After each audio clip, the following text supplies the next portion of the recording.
नमो अरहंताणं नमो सिद्धाणं नमो आर्याणं नमो वज्रायाणं नमो लोये सवसाहुरं शुद्धात्मानमनेकान्तं साधमुत्तमं मङ्गलम् वन्दे सन्दष्टसिद्ध्यर्थं सन्दष्ट्यर्थप्रकाशकम् मंगलम भगवान वीरो मंगलम गौतम गणे मंगलम कुंद कुंदाज्यो जैन धर्मोस्तु मंगलम सर्वमंगल मांगल्यम सर्वकल्याणकारकम प्रधानम सर्वधर्माणां जैनम जयतु शासनम मंगलमय मंगलकरण वीतराग विज्ञान नमहु काहे आते भये अरहंताज महान।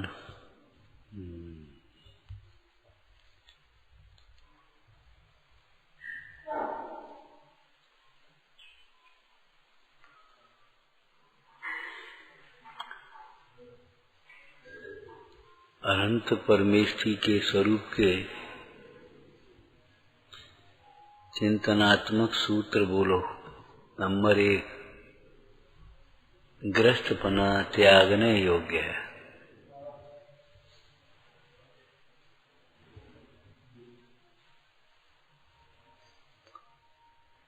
ग्रस्तपना त्यागने योग्य है क्योंकि दुख रूप है, आत्मा का स्वभाव नहीं है ये।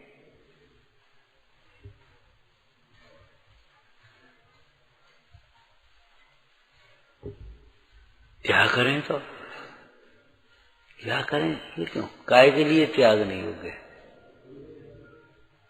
तमाम गृहस्थी में झंझट है, कोई आ रहा कोई जा रहा, कोई बीमार कोई ये, कमाओ कमाओ बनाओ, अरे बड़ी उलझन है, इसलिए त्याग नहीं योग्य। नहीं नहीं, स्वभाव की आराधना के लिए त्याग नहीं योग्य है। ये गृहस्थपना स्वभाव की आराधना में बाधक है, त्याग नहीं योग्य।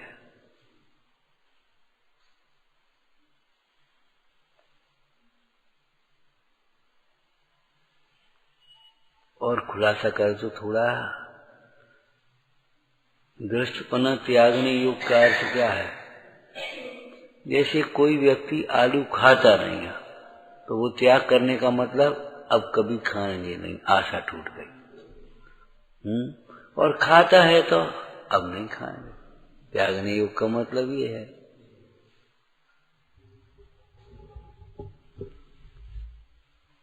देखो, त्यागने का मतलब परद्रव्य त्यागने योग्य का अर्थ क्या होता है। पर द्रव्यों को अपना मान लिया है, अभिप्राय में अच्छा बुरा मानता है, उसी का त्याग पर द्रव्य के त्याग का अभिप्राय समझना चाहिए। सुख की कल्पना से यह जीव ग्रस्त अवस्था को अंगीकार करता है सुख के लिए। लेकिन बताया था ना, गृहस्थी में सुख की कल्पना कैसी है। दो दुखी मिलकर सुखी होने की कल्पना, दो दुखी मिलकर के सुखी होने की कल्पना।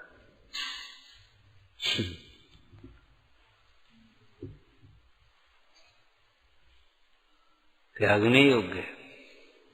पर में सुख की कल्पना त्यागने योग्य है, भोगों में सुख बुद्धि त्यागने योग्य है। ये ग्रस्तपने के त्याग के भाव समझना चाहिए। तो क्या करने योग्य है कि मुनि धर्म अंगीकार करने योग्य। मुनि धर्म अंगीकार करने योग्य है काय के लिए। रिद्धियां सिद्धियां प्रकट हो जाएं, जगत हमारी पूजा करे ना, निस्वभाव की साधना के लिए। निस्वभाव की साधना से क्या होता है, अनंत चतुष्ट। निस्वभाव की साधना का फल अनंत चतुष्ट है। जो सुख तुम चाहते हो वह निस्वभाव की साधन द्वारा हो, निस्वभाव की साधना का फल है। भगवती आराधना के छंद याद है? सिद्धे जय प्रसिद्धे,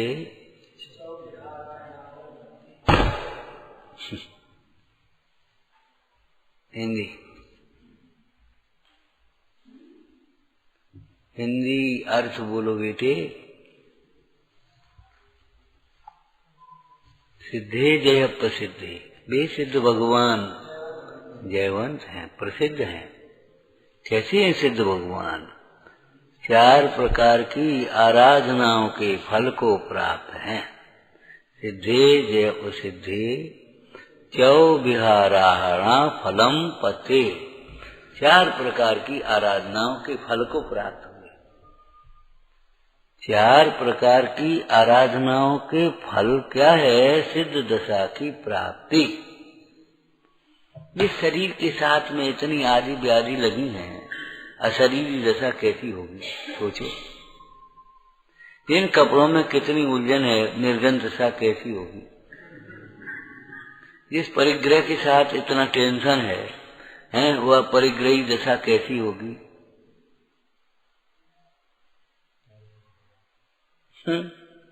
कल्पना करो, कोई बुखार, वो तुम्हारा कौन सा वो आता है, वो दर्द बहुत, वो चिकनगुनिया है, कितनी पीड़ा कैसी होती है, तो उसके मिट जाने पर कैसा होता है।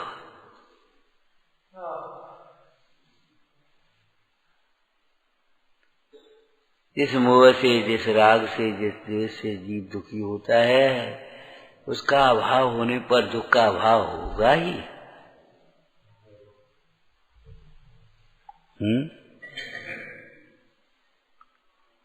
4 प्रकार की आराधना है।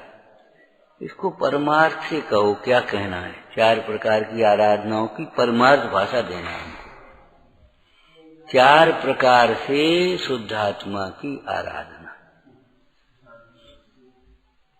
4 प्रकार से शुद्धात्मा की आराधना। जैसे दर्शन आराधना अर्थात शुद्धात्मा की प्रतीति, ज्ञान आराधना शुद्धात्मा की अनुभूति, चारित्र आराधना शुद्धात्मा की भावना, तप आराधना शुद्धात्मा में विश्रांत। 4 प्रकार से शुद्धात्मा की आराधना। अपने घर में कोई बड़ा आदमी आए तो उसका स्वागत सत्कार प्रसन्नता कैसे करेंगे? एक बात आपको बताई थी, प्रसन्न करने की कला माने प्रसन्न चेहरा। सबसे पहले आप प्रसन्न होंगे तो आपको देखकर दूसरा प्रसन्न हो सकता है। और आप एक गुमसुम बैठे रोनी सूरत लेकर के खड़े हो जाए तो कौन प्रसन्न होगा? आपको कहा था ना, प्रसन्न मुद्रा सबसे अधिक प्रभावक होती है। जिसे प्रभावित करना हो, प्रभावक वक्ता, इसकी मुद्रा प्रसन्न। यदि प्रसन्न मुद्रा से नहीं कह पाएगा तो कुछ नहीं, वो प्रभाव ही नहीं पड़ेगा।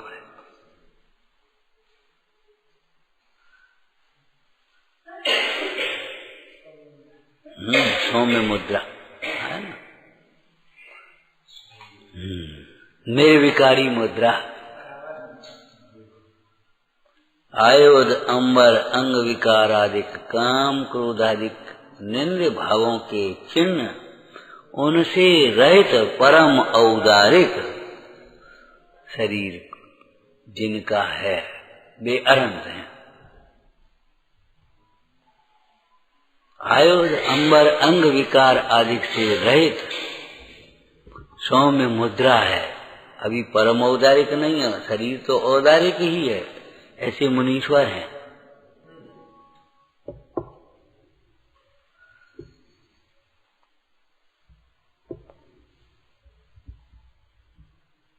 कैसी ये मुद्रा? जय परम शांत मुद्रा, बस परम शांत मुद्रा।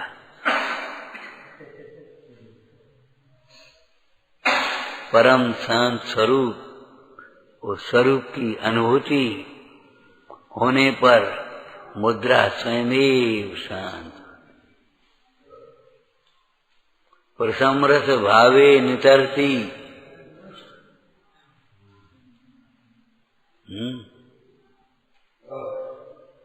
मानो प्रसमरस झरता हो, देखने वाला उसमें स्नान कर ले। इसीलिए तो उनके दर्शन मात्र से सारे दुर्विकल्प शांत हो जाते।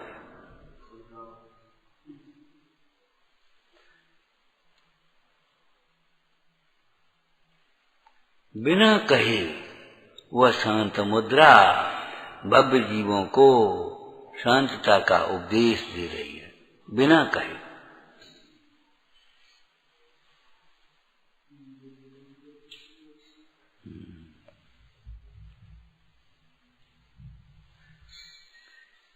निस्वभाव की आराधना, ध्यान मुख्य रूप से प्रतीति, क्वचित कदाचित अनुभूति, शुद्धात्मा की भावना ग्रस्त अवस्था में भी होती है। परंतु प्रचुर स्वसंवेदन, एकाग्रता रूप, स्थिरता रूप ध्यान मुख्य रूप से निर्गंत अवस्था में है। ध्यान की सामग्री है निर्गंथम। क्या है?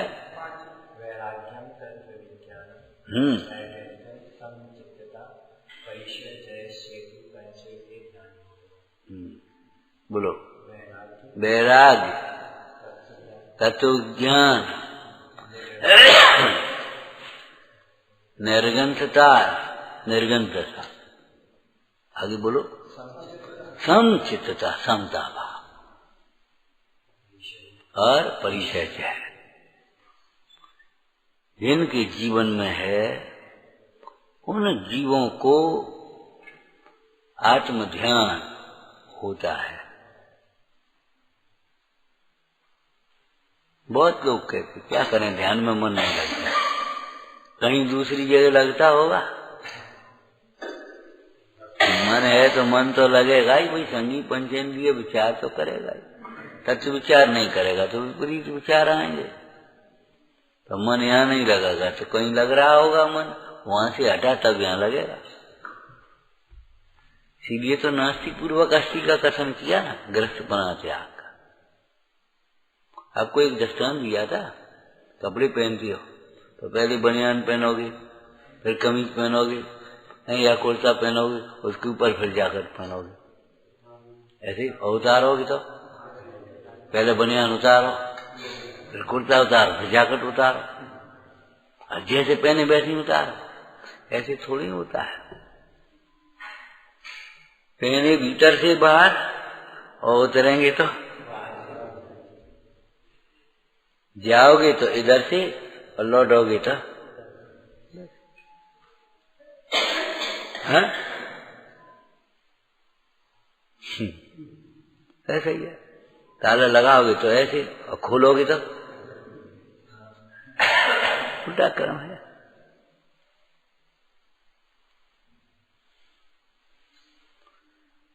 जैकेट उतरने पर कुर्ता बनियान उतरे न उतरे, जैकेट कुर्ता उतरने पर भी बनियान उतरे न उतरे, लेकिन बनियान उतरेगी तो जी तो उतरेंगे। भाव कर्म का भाव होने पर द्रव्य कर्म और नो कर्म का भाव तो भाई कौन रोकेगा, कौन रोकेगा बता।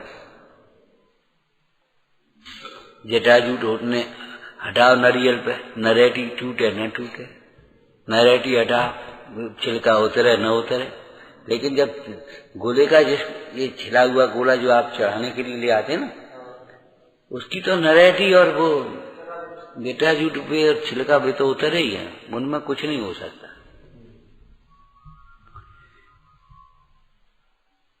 इसलिए मोह राग द्वेष का त्याग ही सच्चा त्याग समझना चाहिए। मोह राग द्वेष के त्याग के लिए ही मोह राग द्वेष के निमित्त भूत बाह्य पदार्थों का त्याग कराते हैं। जिनका शक्य है उनका त्याग होता है, जिनका शक्य नहीं है उनका नहीं हो सकता।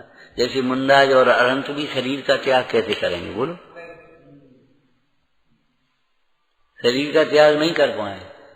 शरीर तो जब आयु पूरी होगी तो शरीर का छूटेगा।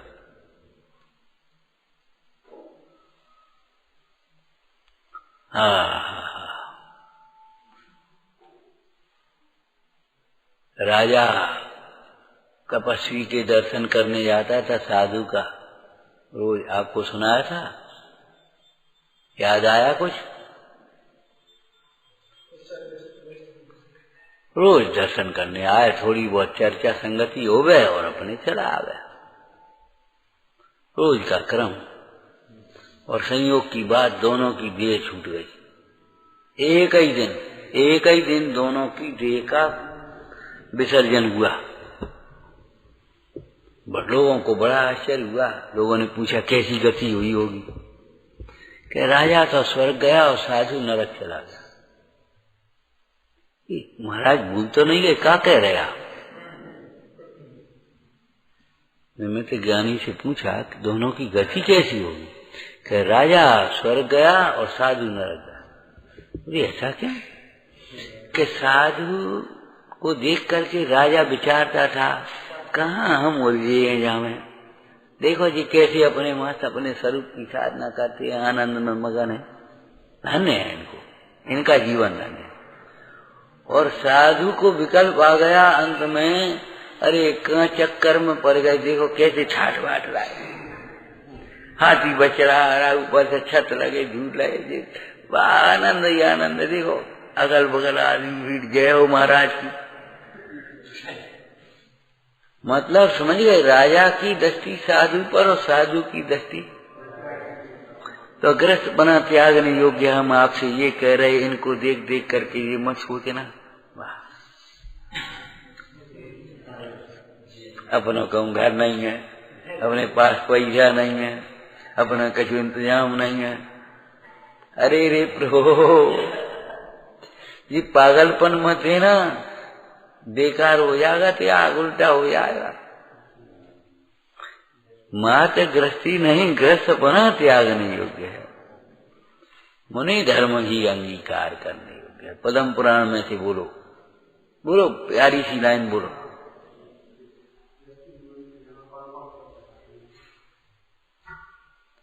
ये तो अपने 24 पुराण की लाइन है। कथा सुनाओ या कि नहीं? दशरथ को वैराग्य हुआ। भरत भी सोचने लगे चलो अपन तो पिताजी की संगत दीक्षा लेंगे। कैकेयी ने देखा पति भी जा रहा, पुत्र भी जा रहा, तो मोह जग गया, राग जग गया, तो रोकने लगी। और राग की अतिरिक्त में मर्यादा का ध्यान तो रहता नहीं, राग तो अंधा होता। तो बाद में तो वो कई बैठी भरत को राज दे दो, उससे पहले दशरथ ने देखा तो भरत से कहने लगे बेटा अभी तेरी उम्र थोड़ी है, शरीर कोमल है, खेल कूद में पला रहा, लाड़ प्यार में पला है, जरा सी धूप देखते कुमला जाता है, जरा पानी नहीं मिले तो तेरा चेहरा कुमला जाता है। तू अभी घर में रह करके गृहस्थ धर्म का पालन कर, अनुव्रतों का पालन कर, बाद में मुनि धर्म को अंगीकार करना। अब मेरी तो उम्र हो गई, अंतिम समय, सारे राजकाज भोग संयोग सब देख लिया जो कुछ है, अब हमारी तो मुनि दीक्षा लेंगे और तू तो अभी गृहस्थ में रह करके अनुव्रतों का पालन कर, अभ्यास कर। तब पंडित दौलत राम जी भरत की ओर से कहते हैं, अथवा भरत महाराज कह रहे हैं, क्या कह रहे हैं? हे तात, यद्यपि गृहस्थ धर्म से परंपरा मोक्ष होए है, तो साक्षात मोक्ष नहीं। मेरी तो उस निर्गंथ दशा की ही भावना है। निर्गंथ दशा को अंगीकार करने के लिए ही मैं उद्यत हुआ हूँ, जो साक्षात मुक्ति का मार्ग है।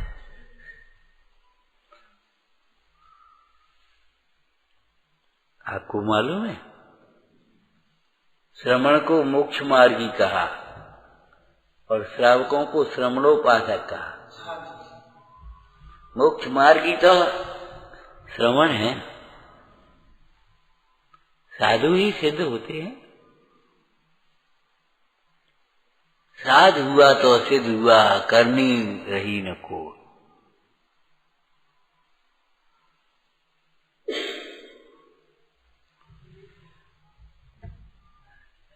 क्या करें, आगे ही नहीं बढ़ रहा तो आजा है।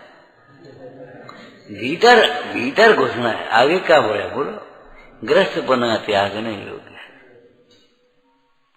त्याग योग सब ही संसारा, जो त्यागे सो गुरु हमारा। कैसी लाइनें लिखी हैं। पंडित टेकचंद जी गृहस्थ अवस्था में थे और कैसे लिख रहे हैं।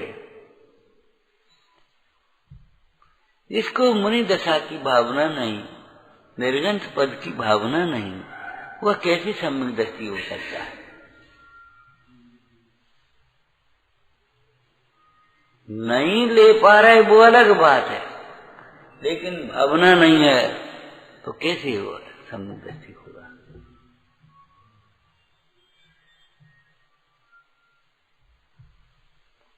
परिग्रह जोड़ने योग्य नहीं, एक गृहस्थी खट्टी करवे लायक नहीं है, रमने लायक नहीं, ये गृहस्थ बना त्याग नहीं योग्य। अंतर का गृहस्थी संबंधी राग छोड़ने लायक है। ये तेरे अंतर के देख, तुम्हारे जो मनोविकार हैं अथवा विकार कह दें, यही तो तेरे चित्त को अशांत करने वाले हैं। मुनि धर्म अंगीकार करने योग्य है, परंतु कहकर क्या कह रहे हैं बोलो बेटी। परंतु भाई बैठ जाओ,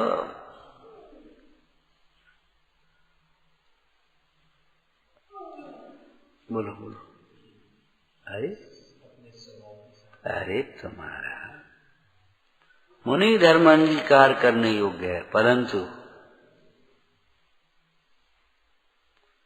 मुनि धर्म अंगीकार करने का क्रम समझ लेना चाहिए।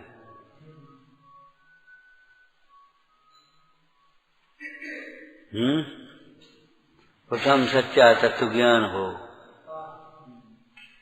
वैराग्य परिणाम हो, परिचय आदि सहन करने की शक्ति सामर्थ्य हो, द्रव्य क्षेत्र काल भाव की योग्यता का विचार करके फिर स्वयमेव मुनि होना चाहता है, उसे पात्र जान करके आचार्य महाराज उसे मुनि दीक्षा देते।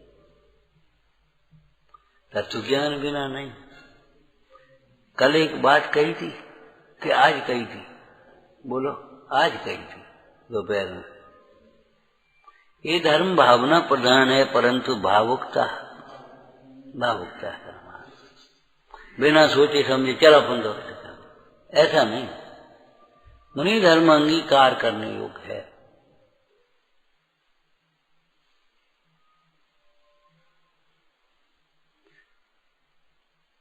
अंगीकार करने योग्य। क्यों? हमारे दुख को दूर करने में वही समास है। भाले न समता सुख कभी नर बिना, धन नग्न पर तन नग्न ठाड़े, सुर असुर पैन पड़े। बाहर में तो आप समझ ही गए होंगे अर्थ क्या है। धन नग्न पर तन नग्न ठाड़े, शरीर भी नग्न है और बाहर में धरती अथवा नग्न पर्वत को भी कहते हैं।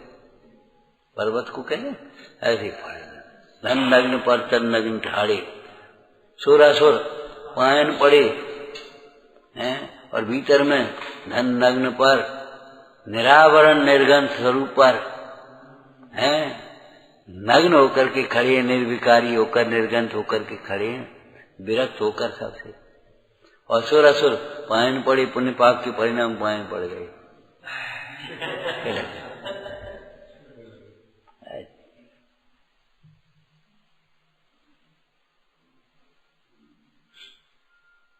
क्यों? जिस सुख को चाहते हैं वह सुख निर्गंथ अवस्था में ही संभव है। गृहस्थ अवस्था में तो उसका नमूना है।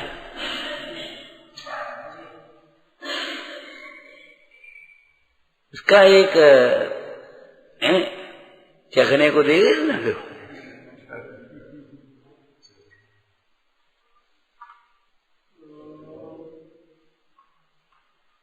जिस सुख के लिए तू भटकता है वह सुख है, बाहर में नहीं है। वो सुख के लिए निर्गंथ अवस्था में ही संभव। इसलिए निर्गंथ मार्ग मुनि धर्म अंगीकार करने योग्य है। लेकिन भाई, जो निर्गंथ मार्ग को अंगीकार करके भी आत्म साधना में न लगे, बाहर में उलझ जाए, विकल्पों में, प्रशस्त विकल्पों में ही अटक जाए, रुक जाए, अरे अवसर खो। निज स्वभाव की साधना करने योग्य है और निज से ही साधना करने योग्य है। बाहर की परवाह मत करो। क्या उसी से अनंत ज्ञान होता है, अनंत दर्शन होता है, अनंत सुख होता है, अनंत बल होता है, उसी से अनंत चतुष्ट।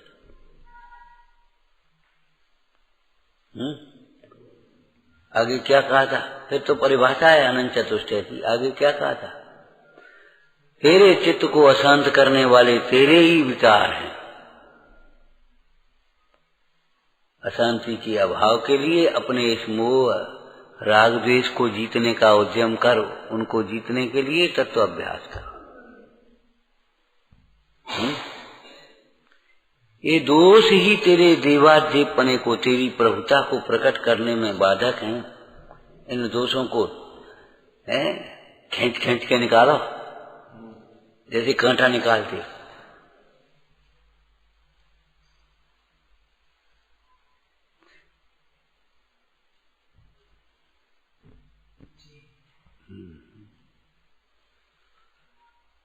आगे एक लाइन और पढ़ दें, बस इतना ही कर पाएंगे।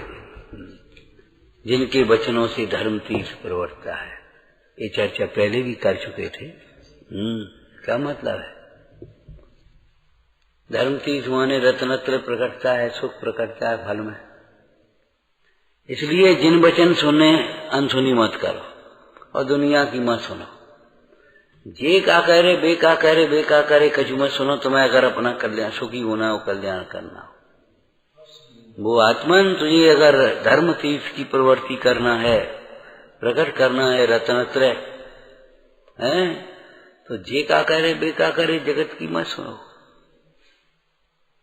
आपको कहा था ना, संसारी जीवों की सुनोगे तो संसार में रुलोगे, और भगवान की सुनोगे तो भगवान बनोगे। दुनिया की बातों में ध्यान मत दो। देखा करे बेका करे, ये तो बातें ऐसी हैं। मालूम है? कोई दृष्टांत याद है तुम्हें? अरे सुना तो दो, दृष्टांत ही सुना दो बेटे। एक बच्चा बीमार हो गया, बुखार आ गया, अब ठीक ही नहीं। तो 10-5 लोग इकट्ठे देख रहे बच्चे का बुखार बहुत तेज तक। तो कोई कहे या कुने दे दे, ये आए बोले यार कड़गो चिराती काड़ी पे आ दे ना एक बार। अरे तुम तो ना घोंट के दे दे, बड़ी कड़वी होती है, गिलोए दे दे कड़ी। अब सब कड़वी कड़वी चीजें बता। तो लड़का के नाक मुंह से बोला मारे भी क्या करे। तो पीछे एक मजाकिया आदमी खड़ा, इसको तो बढ़िया मीठा गरम गरम हलवा खिलाओ। तो लड़का कहता माँ से, माँ बेका कर रहा है। मतलब ये नहीं सुनना, चिराए तो लो ये नहीं सुन पा रहा, बेका कर रहे, वे तेरी मौत कह रहे। ऐसे बेका कर रहे, कब बेटा ब्याह कब करोगे? और नहीं अच्छी तरह रहो करो ठाट से,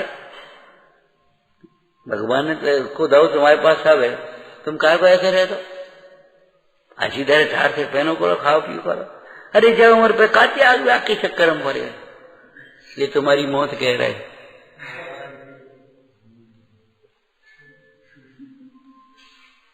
ने कितने आ जा पंडित जी हमारे यहाँ एक ये काम होने है, ने आप कह दियो तो सब काम हो जाए हाल, और ने कह दी और मान लो पैसा वैसा काटो, देखो महाराज बनने नहीं गए और बनने ऐसो, और बनने देखो महाराज हमने तो आपके कई विषय दी थी और बनने वो काम अभी तक नहीं करो। अब महाराज परे चक्कर में बिना बोला समय कब करे। अब महाराज वो तो अपने हिसाब से होगा काम, और अपना वापिस ले ले, अपने अरे वापिस कैसे लेने, हमने तो दान दिए अपना न, अब हो गई। अब महाराज भी भैया इस आरम परिग्रह में मत उलझना, आरम परिग्रह में मत उलझना, तमाम उलझाने वाले बैठे। जगत का जो परिणमन है सो होगा। राग द्वेष करने से तेरे ज्ञान सुख का घात होता है। संसारियों की सुनोगे तो संसार में रुलोगे। अरे कौन जमाने की कौन जमाने की जी रहे हो? तब लाइटें नहीं थी, तब कहती रात में मत खाओ, अब का फका फक लाइट जल रही और वो लगा दी तुमने, बुक्का लगा दी। अब एक मच्छर वच्छर कछु नहीं, फिनाइल को पहुंचा लगो, सब मर गए, मर जाएंगे। अरे रे प्रभु, एक हिंसा के लिए कितनी हिंसा करता है, शरीर के मोह से, विषयों के लोभ से। विचार करो, जिसकी बदबू तुम्हें सहन नहीं हो रही, बिना कैसे सहन हो रही, वो लगा दे तुम, वो मच्छरों को लकवा मर जाए, अंत में स्वयं लकवा हो जाता है उनको। स्लो पॉइजन है ये सब चीजें, धीरे धीरे तुम्हारे रक्त में जाती है और धीरे धीरे ऐसी है तुम्हारे पाप के उदय भी ऐसे बलवान हो रहे, अब कछु नहीं हो रहा।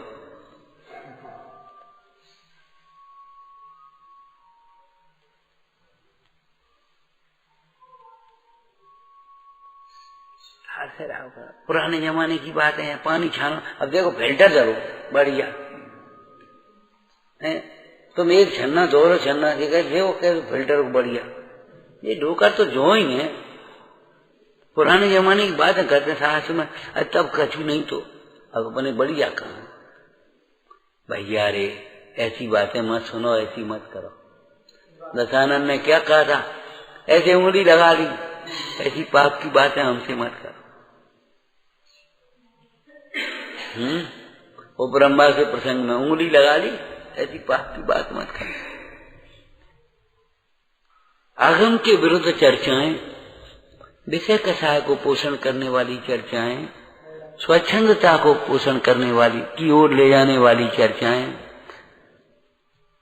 शेलारा की एक लाइन में बोल दो, राग द्वेष करतार कथा कबहू न सुनिए। अब इस लाइन में लगाओ, राग द्वेष हरतार कथा तुम सदा सुनिए। राग द्वेष को करने वाली कथा कबहू मत सुनो, और राग द्वेष को दूर करने वाली कथा सदा सुनो। जिनके वचनों से धर्म तीर्थ प्रवर्तता है, ऐसे जिन वचन ही सुनने लायक हैं। नंबर 2, अनसुनी करने लायक नहीं। एक दफे में सुन लेना चाहिए, एक कक्षा में बार बार पढ़ना ये कोई अच्छी बात नहीं है, फेल होने का चिन्ह है। बेर बेर तुम कहते रहो हम सुनते रहे, तुम कहते रहो हम सुनते रहे, ये तुम्हारी अपात्रता है, धीरता है। जिन वचन सुनने ही लायक हैं, अनसुनी करने लायक क्या? क्रोध के समय क्षमा रखो, बड़ों का तो आदर करो ही, छोटों का भी अनादर मत करो। ये जिन वचन सुनने लायक हैं, तृष्णा में मत उलझो, संतोष करो, ये सुनने लायक है। मायाचारी मत करो, छिपाने की कोशिश मत करो, दोषों को निकालो। ईर्ष्या द्वेष करने लायक नहीं, ये जिन वचन है सुनने लायक हैं। आत्मा की आराधना करो। ये देखो, जिन वचन अध्यात्म रूप हैं, चरणान योग रूप हैं, करणान योग रूप हैं, ये जिन वचन सुनने लायक हैं, विचारने लायक हैं। बाद बाकी क्या सुन रहे का विचार कर रहे, पागल हो रहे।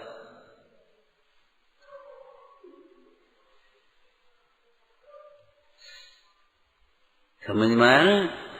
अगर तुम्हें धर्म तीर्थ की प्रवृत्ति करनी है, माने सम्यक दर्शन ज्ञान चारित्र प्रकट करना है, तो जिन वचन सुनो।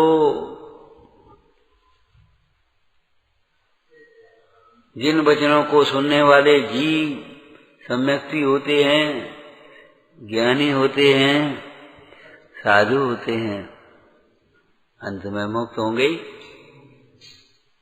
जिन वचन को न सुनने वाले जीव मिथ्यार्थी है, अज्ञानी है, असंयमी है। समसाजी गाथा में मिथ्यार्थी, अज्ञानी, असंयमी। ये जिन वचन सुनने लायक है, परमाणु मात्र अपना नहीं है। अनसुने मत करो, मोह में मत नाचो, परमाणु मात्र अपना नहीं।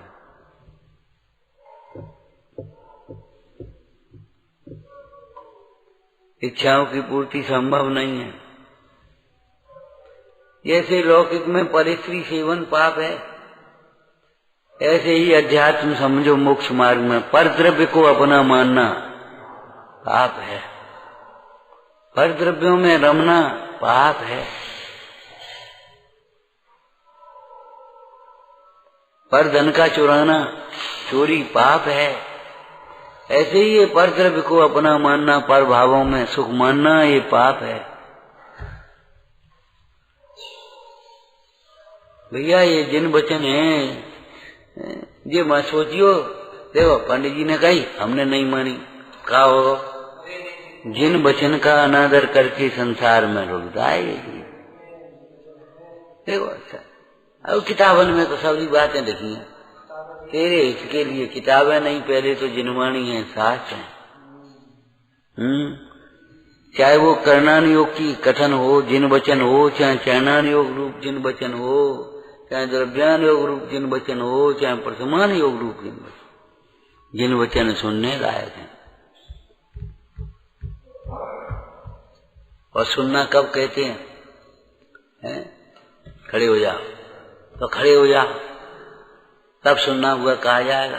तो खड़े तो हाल हो जाओगे, हैं? लेकिन बेटा जाओ, एक लोटा पानी तो ले आओ, तो हाल ले आओगे क्या? लेकिन जो आप कर तुरंत जवाब दो, हाँ अभी आता हूं, और अपनी कॉपी पेन बंद करो। शास्त्र अगर रखा है तो उठा करके विराजमान करो, फिर उठो। हाँ पिताजी कैसा पानी, किसके लिए, कितना, समझो, और फिर चलने के लिए उद्यमी हो जाओ। उसका नाम सुनना है। बहुत लोग ऐसा अर्थ जल्दी से कर देते हैं। सुन पिता, बेटा पानी ला। सुना हुआ कब कहा जाएगा? जब वो पानी ले आएगा। बोले भगवान इतना सरल है पानी लाना?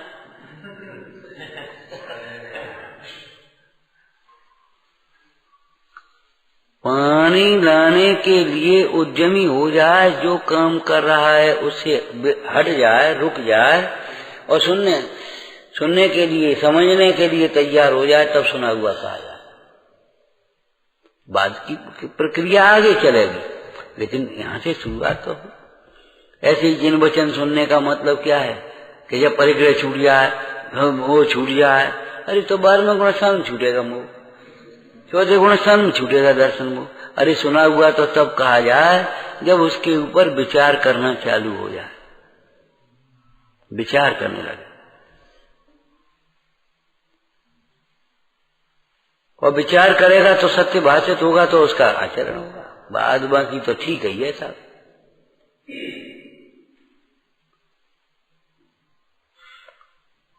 अब बताओ, जिन वचन को सुने बिना जो धर्म तीर्थ को प्रवर्तना चाहते हैं, प्रवृत्ति चाहते माने रत्नत्रय प्रकट करना चाहते हैं, सम्यक दृष्टि होना चाहते हैं, ज्ञानी होना चाहते हैं, नहीं हो पाओगे भाई।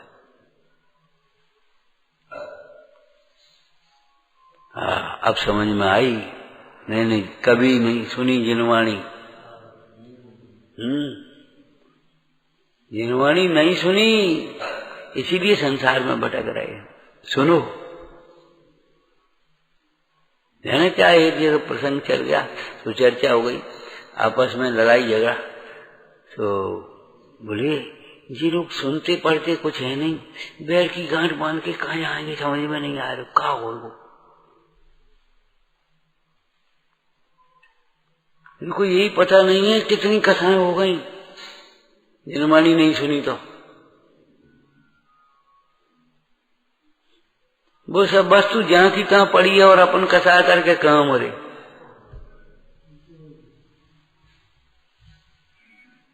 विचार करो भाई।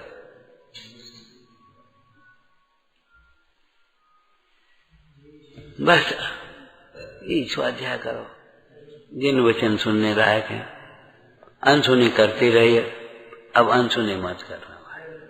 बस ये बात मूड में है। आपको कहा था ना, अनंत होने, अनंतों का स्वरूप अनंत जैसा स्वरूप प्रकट करने के लिए है, इसलिए विधि पूर्वक कथन किया है। एक एक लाइन में से अपना निकाला, मोक्ष मार्ग निकाला। ओम नमः।